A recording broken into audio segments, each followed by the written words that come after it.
बिस्मिल्लाहिर्रहमानिर्रहीम अस्सलाम वालेकुम dear students, you are watching your own channel maths time Pak. आज हम लोग Oxford secondary mathematics student course book 1 updated edition chapter number 3 sets page number 74 practice now 2 solve करने जा रहे हैं। So let's start. State whether each of the following collections is a well defined set, give reason for your answer. अब हम लोगों को 3 set दिए गए हैं, एक कलेक्शन दी गई है। हम लोगों ने बताना है कि क्या वो कलेक्शन ऑफ सेट जो है वो वेल डिफाइंड सेट है या नहीं है। ठीक है। सो पार्ट ए में हमारे पास है a movie well liked by my classmates. एक मूवी जो कि मेरे क्लासमेट्स को बहुत ज़्यादा पसंद हो, वेल लाइक हो। सो डियर स्टूडेंट, ये एक ऐसी कलेक्शन है जो कि वेल डिफाइंड नहीं है। अब क्यों ये वेल डिफाइंड नहीं है? क्योंकि एक मूवी अगर किसी को पसंद है तो किसी को वो नापसंद भी हो सकती है, क्योंकि एक पर्सन की दूसरे पर्सन से चॉइस डिफरेंट होती है। ठीक है। सो ये एक वेल डिफाइंड सेट नहीं है और इसका जो हम लोग रीज़न देंगे वो ये होगा।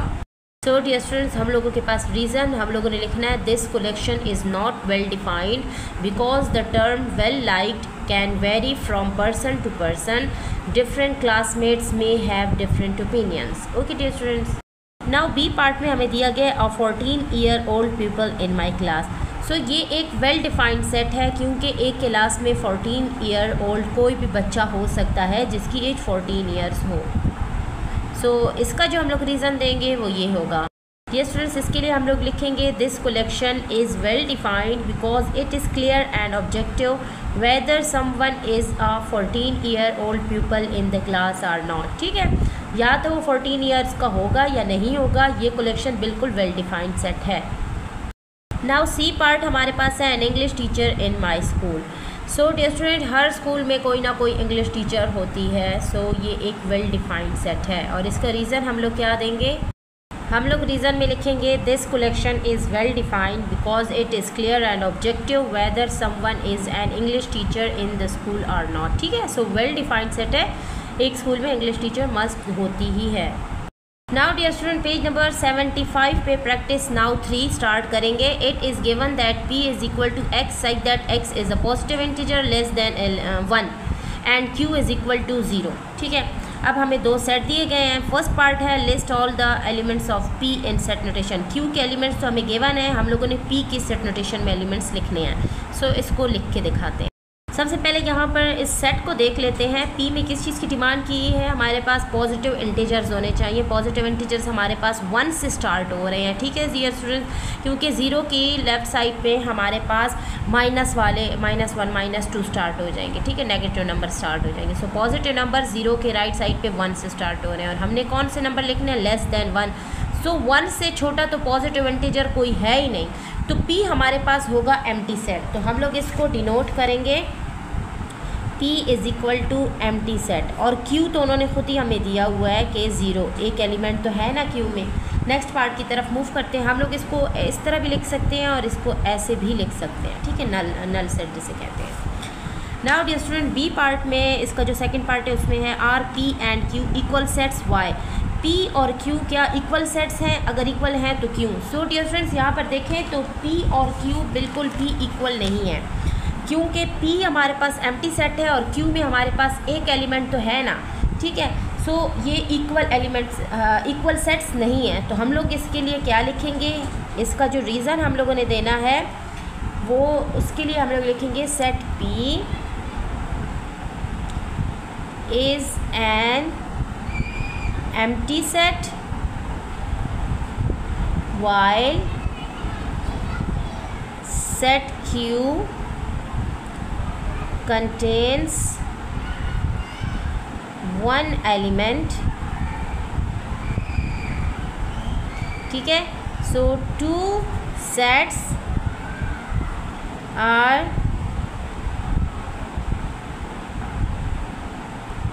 considered equal if and only if they contain exactly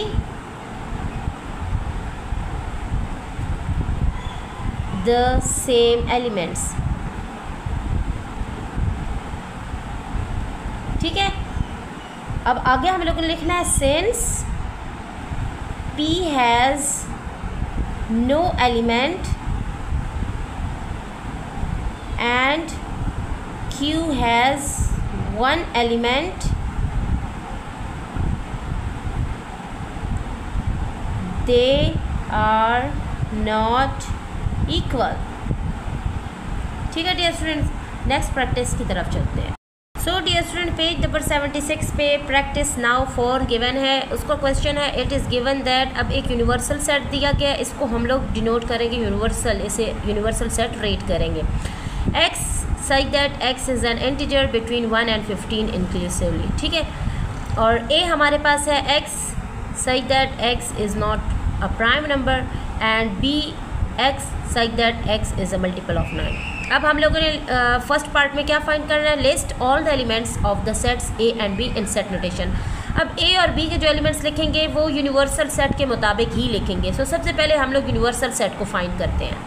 so dear student, universal set में उन्होंने हमें बताया है 1 से लेकर 15 तक के जितने भी एलिमेंट नंबर्स हैं। ठीक है, सो हम लोग 1 से स्टार्ट लेंगे, 1 2 3 4 और इसी तरह 15 तक के सारे नंबर्स हमारे पास यूनिवर्सल सेट में आ जाएंगे।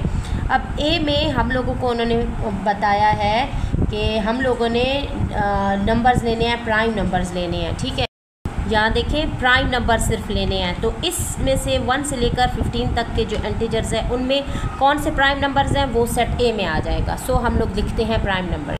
सो 1 भी हमारे पास प्राइम नंबर है। अच्छा, प्राइम नंबर्स कौन से होते हैं डियर स्टूडेंट्स? प्राइम नंबर्स वो होते हैं जो कि 1 और इटसेल्फ के मल्टीपल हों और किसी में डिवीज़न उनकी ना हो। ठीक है डियर स्टूडेंट, तो हम लोगों ने प्राइम नंबर्स लिखने हैं। अच्छा, प्राइम नंबर्स नहीं लिखने हैं, नॉट प्राइम नंबर्स। ठीक है, सो प्राइम नंबर्स वो होते हैं जो कि 1 और इटसेल्फ टेबल के जो है ना मल्टीपल उन पर डिवीज़न हो जाए। ठीक है, सो हम लोगों ने वो प्राइम नंबर नहीं लेने बल्कि कंपोजिट नंबर्स लेने हैं। ठीक है, सो इसमें हमारे पास जो कंपोजिट नंबर्स हैं उनको हम लिखेंगे। सो 1 हमारे पास कंपोजिट नंबर हुआ, फिर उसके बाद 2 और 3 हमारे पास प्राइम नंबर्स हैं, 4 हमारे पास कंपोजिट नंबर है, फिर 6 हो गया, 8 हो गया, 9 हो गया, 10 हो गया, 12 14 15, ये हमारे पास सारे कंपोजिट नंबर्स हैं। ठीक है, नॉट प्राइम का मतलब क्या है कि कंपोजिट नंबर्स लेने हैं। अब सेट बी को लिख लेते हैं। सो सेट बी में उन्होंने हमें बताया गया है मल्टीपल ऑफ 9, तो हम यूनिवर्सल सेट में से मल्टीपल ऑफ 9 निकालेंगे। सो 9 का हमारा टेबल पढ़ा जाएगा, 9 1 0 हमारे पास 9 हो जाएगा, 9 2 0 18, तो 18 हमारा है ही नहीं, हमारे पास सिर्फ 15 तक के एलिमेंट्स हैं, तो ये हमारे पास सेट बी में सिर्फ 9 आ जाएगा। ठीक है, अब हम लोगों ने ए और बी की सेट नोटेशन लिख ली है। सेकंड पार्ट की तरफ मूव करते हैं। सो डियर स्टूडेंट्स, इसका सेकंड पार्ट है identify the finite, infinite and singleton set if any. अब इनमें हम लोगों ने बताना है फाइनाइट, इनफाइनाइट या सिंगलटन सेट कौन सा है। तो यहाँ देखें डियर स्टूडेंट, तो हमारे पास जो सेट ए है ना, ये हमारे पास जितनी भी एलिमेंट्स हैं हम लोग इसको काउंट कर सकते हैं। ठीक है, कितने एलिमेंट्स हैं 1 2 3 4 5 6 7 8 9, तो हम लोग काउंट कर सकते हैं। तो ये फाइनाइट सेट है, और बी में एक ही एलिमेंट है, काउंट कर सकते हैं, बी भी फाइनाइट सेट है, और यूनिवर्सल सेट में भी हम काउंट कर सकते हैं। सो तीनों के तीनों सेट्स हमारे पास फाइनाइट सेट्स हैं। ठीक है, तो हम लोग यहाँ पर इसको भी लिखेंगे फाइनाइट सेट, इसको भी यही लिखेंगे फाइनाइट सेट, और इसको भी यही लिखेंगे फाइनाइट सेट। ठीक है dear student, so dear student, इस तरह हमारे चैप्टर नंबर 3 की तमाम प्रैक्टिस नाउ एक्सरसाइजेस सॉल्व हो चुकी हैं। सो इससे पहले मैं प्रैक्टिस नाउ और प्रैक्टिस नाउ 1 पिछली वीडियो में सॉल्व कर चुकी हूँ। आप लोग प्लेलिस्ट विज़िट कीजिए, वहाँ पर आप लोग को चैप्टर नंबर 3 में ये प्रैक्टिस नाउ भी मिल जाएंगी।